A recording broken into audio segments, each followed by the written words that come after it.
Hi everyone, Tristan here, and I'm going to talk a little bit about hyaluronic acid gels and the rheological parameters that each of the gels have, so you can start to think about which gel is used for which treatment. So if you think about it, the manufacturers create these gels because what they're trying to do is think about the tissue that they're being injected within. These act as implants. They last many months, sometimes years, and so the gel that mimics the tissue the best is going to be the most natural gel. And so in the laboratories, they cross-link the gels. They can alter the hyaluronic acid concentration, they can alter the molecular weight of the hyaluronic acid.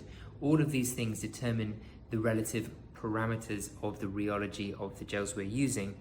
And a lot of manufacturers have specific patented techniques to differentiate their gels from other gels.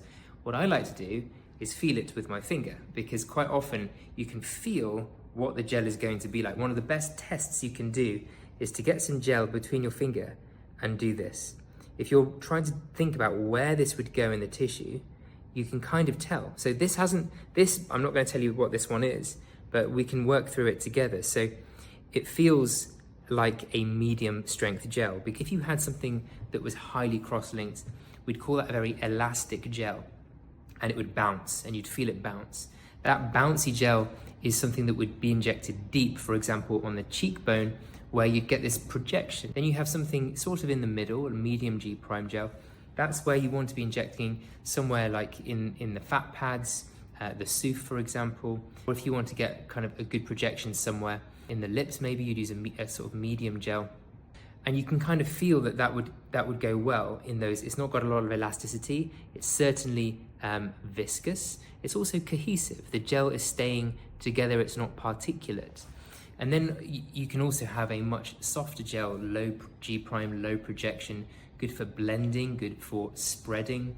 And those are the kinds of gels, if you felt those, would feel very runny. And it's because of the differences in cross-linking and the length of the chains, the concentration again. So those might be good treatments, good gels for using, for example, under the eyes or in the skin or again in the lips. This is the concept called biomimicry, where the gels are intended to be as similar to the tissues that are injected in as possible. And often just feeling the gel can tell you a lot, because this is a very confusing area, and it's actually a branch of physics where we're looking at these parameters such as elasticity or G prime or viscosity or cohesivity or tan delta.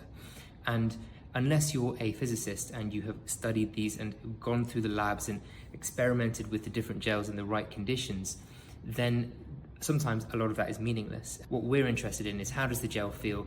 How is it going to last in the tissues, and how it's going to react in the tissues? And all of those help you to start to slowly understand the different product ranges as you start to learn more about the different fillers we can use. To make life really simple for our filler gem, the Global Evidence Matrix, we have simplified things into high, medium, and low G prime. We're just focusing on the projection capacity. Often if something is highly projecting, it's also highly viscous, it's also highly cohesive. And so by focusing on a single parameter, when you're looking through the different product ranges, really that is your benchmark for thinking about what kind of product you want to use. There is additional nuance, but 9 times out of 10, you're going to be thinking, is this a stiff gel or is this a really soft gel? And that is how we've broken down fillers, for breaking down every single injection you can do across the face. The good news is, if you're familiar with one brand range, let's say you're just familiar with one range, then actually to be able to translate across to a different range is now very straightforward, because what we've done within GEM is we've mapped across multiple product ranges for any given technique. So let's say you're focusing on the midface, where you've got the zygomatic arch with a needle, deep, you've got cannula, subcutaneous, you've also got the preauricular. And then as you go along, we would have that's a medium or high G prime product for each of those. And then we would then be able to correlate that across different product ranges, and each product range would have a specific gel that would be recommended for that particular target. GEM is based on anatomical targets, and each target would have a gel from any given range that would be appropriate.